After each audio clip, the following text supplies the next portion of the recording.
சாந்தி. நாம் இப்போ பிரிஜ்மோகன் பாய்ஜியுடைய கிளாஸு ஈஸ்வரிய கசானாங்கிற டாப்பிக்கில் பண்ணியிருக்காங்க.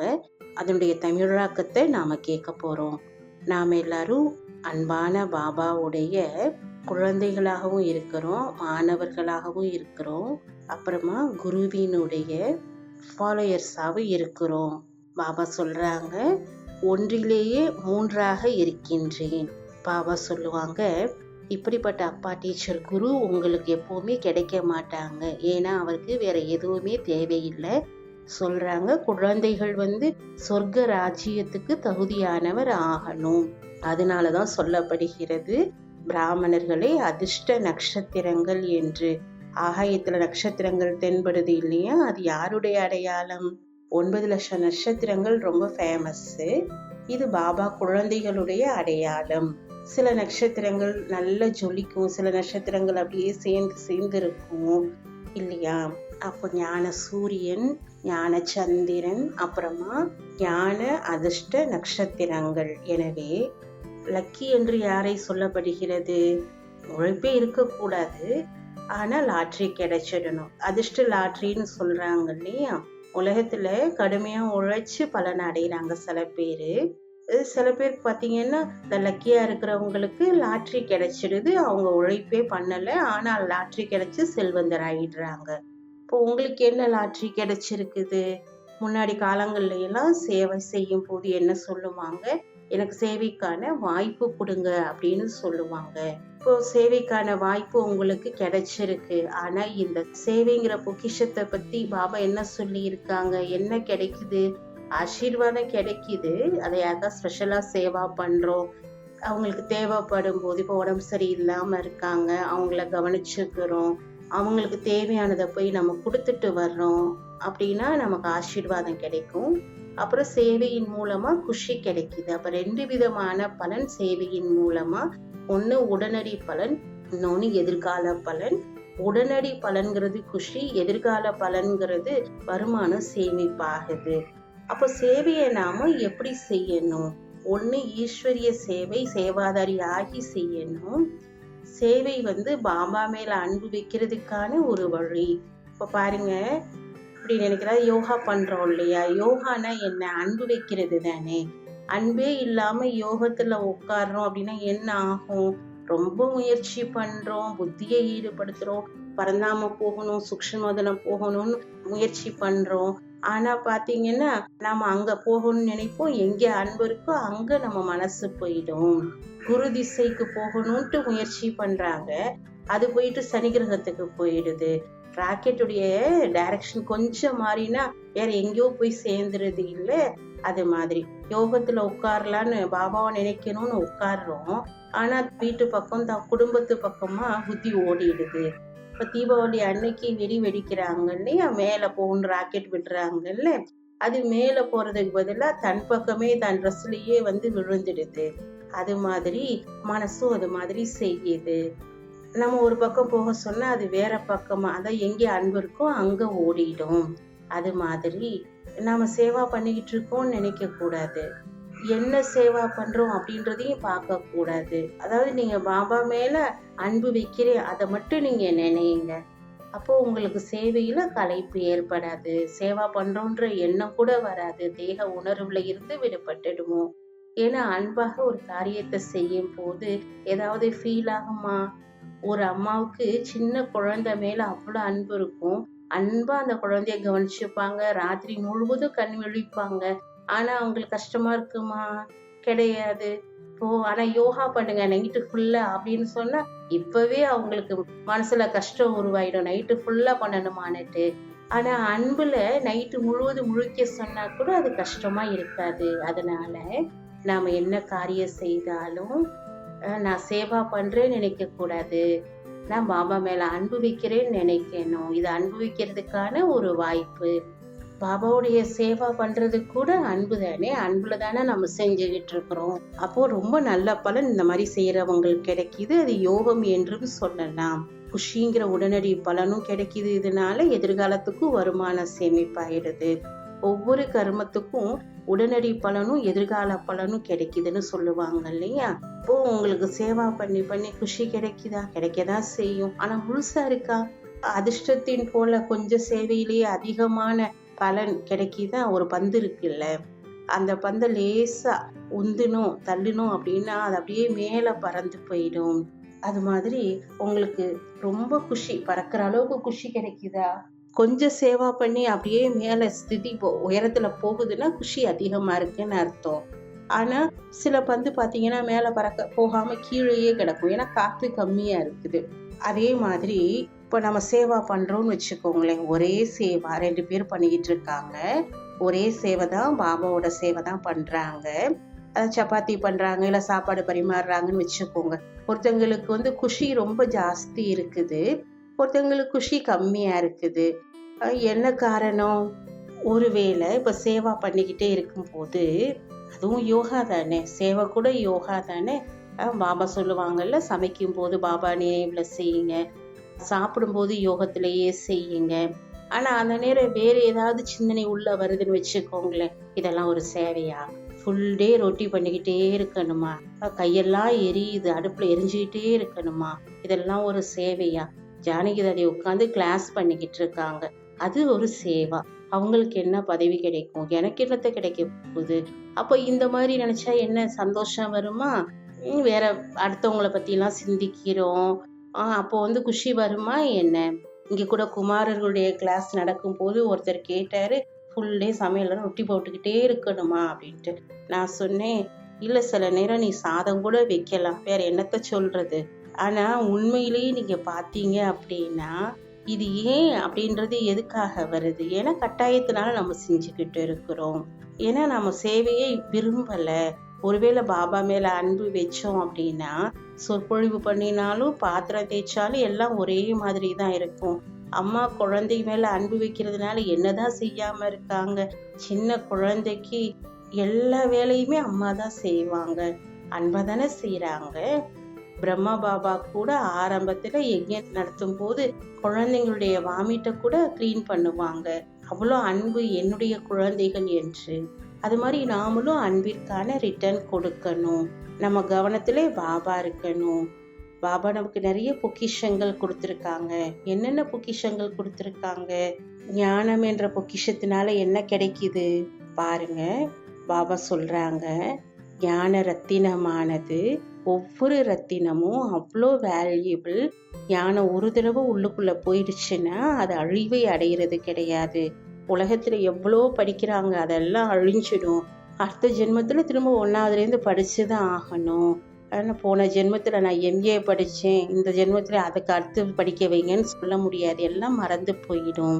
ஆனா இந்த ஞானம் அழிவில்லாதது, எப்பவுமே அழிகிறது கிடையாது. எதை நாம தாரணை பண்றோமோ அது நமக்குள்ளதான் இருக்கும். ஒருத்தங்க பாபா விட்டு போனாலுமே கூட பகவானுக்கே ஆச்சரியமா இருக்கு, அதிர்ஷ்டத்தை விட்டுட்டு ஓடி கூட போறாங்க. அவங்களுக்கு உலகத்துல போய் அமைதி இருக்காது, நம்ம சரியா காரியம் பண்ணலைன்னு அவங்களுக்கே ஃபீல் ஆகும். அப்ப இந்த ஞானம் அழிவில்லாதது. இதனால என்ன கிடைக்குது? முக்தி, ஜீவன் முக்தி. முக்தி ஜீவன் முக்தின்னு எதை சொல்றோம்? கடைசியா கிடைக்குமா? இல்ல. ஒண்ணு ஞானம் நம்ம புத்தியில வந்துருச்சு, அது முதல்ல புத்தியில தான் வரணும் இல்லையா? புத்தியில இருந்ததுனால எதுவும் ஆக போறது இல்லை, அது நமக்கு செயல்ல வரணும். நமக்கு பெரிய பெரிய விஷயங்கள்லாம் இருக்கு, 3 உலகத்தை பத்தின ஞானம், 3 காலத்தை பத்தின ஞானம், முக்தியை பத்தின ஞானம், கர்மத்தை பத்தின ஞானம் எல்லாம் இருக்கு. ஆனா நம்ம பயன்படுத்துறோம் அப்படின்னா அது நமக்கு பலனை கொடுக்கும். இப்ப பாருங்க, பெரிய பணக்காரங்க இருக்காங்க, அவங்களுக்கு ஹார்ட் வியாதி இருக்கு, சுகர் வியாதி இருக்கு, கேன்சர் இருக்கு, ஆக்சிடென்ட் ஆயிடுது. அப்போ அந்த பணம் அவங்களுக்கு இப்போ யூஸ் ஆகுமா என்ன? பெட்டில் படுத்து கிடக்கிறோம், பணத்தை வச்சுக்கிட்டு என்ன பண்ண முடியும்? ஒன்றும் சாப்பிட முடியாது.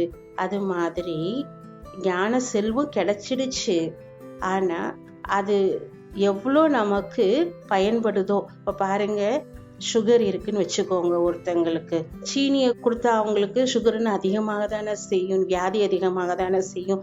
அது மாதிரி ஞானத்துல பாபா சொல்றாங்க, இனிமையிலும் இனிமையான குழந்தைகளே. ஆனா அவங்களுக்கு இனிமையும் ஏற்படாது, ஏன்னா ஆத்மா வியாதியில இருக்கு, அவங்களுக்கு அந்த உணர்வு ஃபீலிங் வர்றது கிடையாது. இப்போ காய்ச்சல் இருக்கவங்களுடைய முகம் கடுக்கடுன்னு இருக்கும்ல, அவங்களுக்கு எதை கொடுத்தாலும் கசப்பாவே இருக்கும் சாப்பிட. அது மாதிரி மாயை கோபம், அகங்காரம், பொறாமை, துவேஷம், பகைமை உணர்வு, வெறுப்பு, இந்த மாதிரி விஷயங்களை உள்ள சேர்த்து வச்சிருக்குது. அப்போ இனிமையிலும் இனிமையான குழந்தைங்கன்னு பாபா சொன்ன அந்த இனிமை உணர்வு வருமா? வராது. ஆன்மீக குழந்தைங்களுக்கு ஆன்மீக தந்தையினுடைய நமஸ்தே சரிதான். இனிமையிலும் இனிமையான குழந்தைகளே அப்படின்றதுடைய பிரபாவம் ஏற்படுறது இல்லை. ஏன்னா உள்ளுக்குள்ள அவங்களுக்கு பிரச்சனை இருக்கு.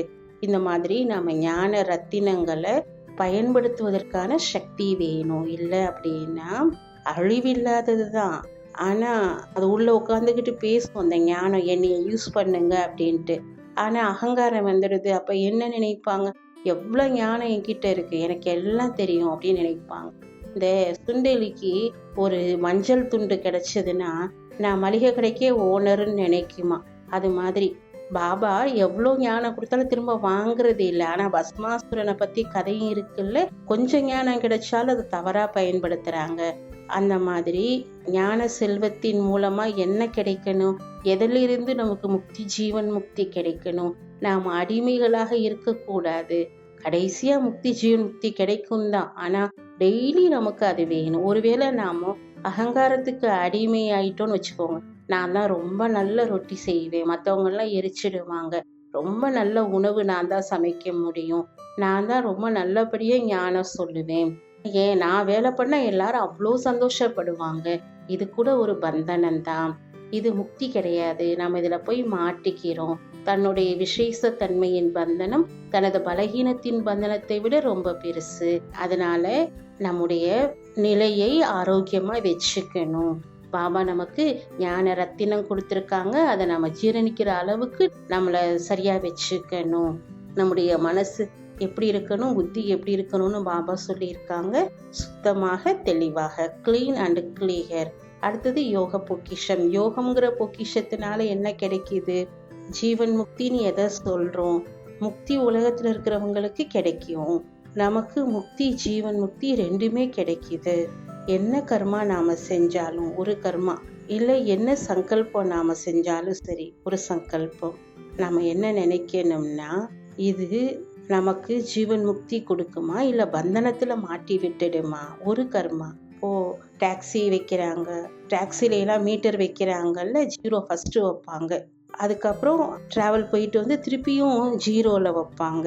அது மாதிரி நம்ம கர்மா செய்யறதுக்கு முன்னால, சங்கல்பம் பண்றதுக்கு முன்னால 0 மீட்டரா இருக்கா, அந்த கர்மத்தை முடிச்சதுக்கு அப்புறம் திருப்பி 0ல வர்றோமா? சேவா முடிச்சதுக்கு அப்புறம் நம்முடைய மீட்டர் 0வா இருக்குதா இல்ல கொஞ்சம் பந்தனத்துல போய் மாட்டிக்கிட்டு இருக்கிறோமா?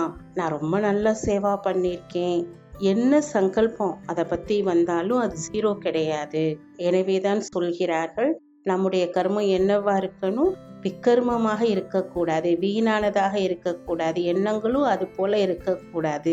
ஒவ்வொரு கர்மத்தையும் நாம பார்க்கிறோம் அப்படின்னா, முக்தி விடுபட்டு இருந்து நம்ம செய்யறோமா, பந்தனத்துல மாட்டிக்கிட்டு செய்யலையில, பலகீனத்துக்கு வசமாகி நம்ம செய்யலையில, விசேஷத்தன்மையும் கூட நமக்கு பந்தனமா மாறிடுது. இப்போ ஒருத்தங்க பாட்டு பாடுறாங்கன்னா, நான் பாட்டு பாடணும், நான் நல்லா பாடுவேன், நான் நல்லா பாடுவேன். ஆனா முரளி கேட்கும் போது கவனம் கம்மியாயிடுது. இந்த பாட்டுலதான் ரொம்ப கவனம் போய் கேட்டு இருக்கு. அப்ப என்ன விசேஷத்தன்மை பந்தனமா இல்ல அது முக்தியாக? இப்போ பந்தனம் பாட்டு பாட வரல, வாய்ப்பு கிடைக்கலைன்னா இன்னும் சோர்ந்து போயிடுறாங்க. அப்போ இந்த விசேஷத்தன்மை கூட அதிகமான நஷ்டத்தை ஏற்படுத்துகிறது. நம்ம கருவியாக இருந்து செய்யாத வரைக்கும் அது நமக்கு பந்தனமாக ஆகிவிடும். கர்மா செய்யணும், அதுல இருந்து விடுபட்டுடணும். இதுதான் முக்தியை கொடுக்கக்கூடிய கர்மம். முக்தி, ஜீவன் முக்தி, அதை பத்தின ஞானம் என்ன அப்படின்னா, இப்ப சேவைக்கான துணைவர் கிடைக்கிறாங்க, அவங்க ரொம்ப நல்லவங்களா இருக்கிறாங்க, அவங்களுக்கு இல்ல பிடிக்கல, அவங்க உங்களுக்கு கிடைக்கிறாங்க. பிடிச்சவங்க மேல விருப்பும் குஷியும் வரக்கூடாது, பிடிக்காதவங்க மேல வெறுப்பும் வரக்கூடாது. இதுதான் சமநிலை, இதுதான் ஞான உணர்வு. அதான் முக்தி, ஜீவன் முக்தினா வேலையே செய்யாம உட்கார்ந்துகிட்டு இருக்கிறது, யாரு கூடயும் பேசாம பழகாம இருக்கிறது, அப்படி கிடையாது. எல்லாமே செய்யணும், எல்லாத்துக்கும் விடுபட்டு இருக்கணும். அப்பதான் முக்தி, ஜீவன் முக்தி கிடைக்கும். ஒவ்வொரு கர்மமா பலன் சேர்ந்து சேர்ந்து கடைசியா நமக்கு முக்தி, ஜீவன் முக்தி கிடைக்கும். ஞானம் கர்ம பந்தனங்களை கட்டாகும். நிறைய பேர் பழச கட் பண்ணிக்கிட்டே புதுசு உருவாக்கிக்கிட்டே இருப்பாங்க. அதை பழைய கடனை முடிச்சுட்டு புதுசா கடன் வாங்குற மாதிரி. பந்தனத்துல அப்படியே தானே இருக்காங்க. அதனுடைய அடையாளம் என்ன அப்படின்னா, எந்த ஒரு பொருளுக்கும் நம்ம அடிமையாக இருக்கிறோம். பாபா சொல்லுவாங்க, யாரு அடிமையா இருக்காங்களோ அவங்க சோர்ந்து போய் இருப்பாங்க. அதனால நாம எந்த ஒரு விஷயத்துக்கும் அடிமையா இருக்கக்கூடாது. எஜமானனாகி எந்திரியங்களுக்கும் புத்திக்கும் கண்களுக்கும் எஜமானனாகி நம்ம உரிமையோட அதிகாரத்தோட காரியங்கள் செய்யணும். அப்போ நமக்கு ராஜா ஆகி உலகத்துக்கும் ராஜா ஆக முடியும். அப்புறம் அடுத்த விஷயம், எல்லா ஞானத்தையும் தனக்காக மட்டுமே பயன்படுத்துறோம்னா நம்ம சந்திர வம்சத்தினர் ஆயிடுவோம். சுய நன்மை மட்டுமே செய்யறவங்க சந்திர வம்சத்தினர். அதை நாம உலக நன்மைக்காக பிறருக்காக நாம யூஸ் பண்றோம் அப்படின்னா சூரிய வம்சத்துக்கு போயிடுவோம். அதனால முழு ஞானமும் தனக்காக மட்டுமே பயன்படுத்திக்கிட்டே இருக்காதீங்க. இப்ப சம்பாதிக்கிறோம், தான் மட்டுமே எல்லாத்தையும் அனுபவிக்கிறது, குடும்பம்னா பட்னியா கிடக்கும். இப்ப அதுல என்ன ஆகும்? அடுத்தது யோகத்தின் மூலமா என்ன கிடைக்குது? நமக்கு சர்வ சக்திகள் கிடைக்குது. சர்வ சக்திகள் எதுக்கு யூஸ் ஆகும்? சக்திகள் இருக்கு, அது இருவிதமான சக்தி. ஒண்ணுக்கு ஆப்போசிட் ஆனது, ஒரே மாதிரி இருக்காது. ஒரு சக்தி சொல்லும் சகிப்புத்தன்மையோடு இருக்கணும் அப்படின்னுட்டு, இன்னொரு சக்தி எதிர்நோக்கணும் அப்படின்னுட்டு சொல்லும். ஒரு சக்தி சொல்லும் மலர்ந்த முகத்தோட இருக்கணும், ஒரு சக்தி சொல்லும் உள்நோக்கு முகத்துல இருக்கணும். ரெண்டும் ஒண்ணுக்கு ஒண்ணு ஆப்போசிட். இந்த சர்வ சக்திகள் ரெண்டினுடைய சமநிலை நாம வைக்கணும். எந்த நேரம் எதை செய்யணும் அதை நாம புரிஞ்சுக்கிறது தான் சக்திகளை கண்ட்ரோல் பண்றது. எங்கே நீங்க எதிர்நோக்கணுமோ அங்க போய் சகிச்சுக்கிறது, சகிச்சுக்க வேண்டிய இடத்துல அப்படியே எதிர்க்கிறது. உலகத்தை எதிர்நோக்கணும், அங்க போய் சகிச்சுக்கிட்டு இருக்க வேண்டியது. யஜ்யத்துல சகிச்சுக்கிட்டு இருக்கணும், ஆனா இங்க போய் எதிர்க்கிறது. அப்போ இது ரொம்ப தவறாக மாறி விடுகிறது. புத்தியினுடைய ஃபியூஸ் போயிடுச்சு அப்படின்னா இருட்டாயிடும். என்ன ஆகுது? இவ்வளோ ஞானம் இருந்தது எங்க போயிடுது? அப்போ சர்வ சக்திகளை சரியானபடி நாம யூஸ் பண்ணணும். அப்போ சரியான நேரத்துல உங்களுக்கு சரியான நேரத்துல அந்த சக்திகள் உங்களுக்கு பயன்படும். கிச்சன்ல வெள்ளை கலர்ல மைதா இருக்கு, ரவை இருக்கு, உப்பு இருக்கு, சீனி இருக்கு, எல்லாமே வெள்ளையாதானே இருக்கு. ஒருவேளை பால்ல உப்பு போட்டா என்ன ஆகும்? அது மாதிரி எங்க என்ன சக்தியை பயன்படுத்தணுமோ அந்த சக்திக்கு மேல வேற சக்தி யூஸ் பண்ணா என்ன ஆகும்? எல்லாம் கெட்டு போயிடும். அப்புறம் நான் யூஸ் பண்ணதானே செஞ்சேன், இவ்வளோ சகிச்சுக்கிட்டேனே. பாபா சொல்றாங்க சகிச்சுக்கோங்கன்ட்டு. ஆனா சகிச்சுக்கிட்டோம்னா வெற்றி வேணும்ல. எவ்வளவு நாளைக்கு நம்ம இப்படியே சகிச்சுக்கிட்டே இருக்கிறது? இது கூட நமக்கு துக்கம் தானே வருது. துக்கப்படுறதுக்காக சக்தி பாபா கொடுக்கல. இன்னொன்னு, சத்தியுகத்துல இந்த சக்திகள் எதுவும் யூஸ் ஆகாது. சத்தியுகத்துல என்ன இருக்கும்?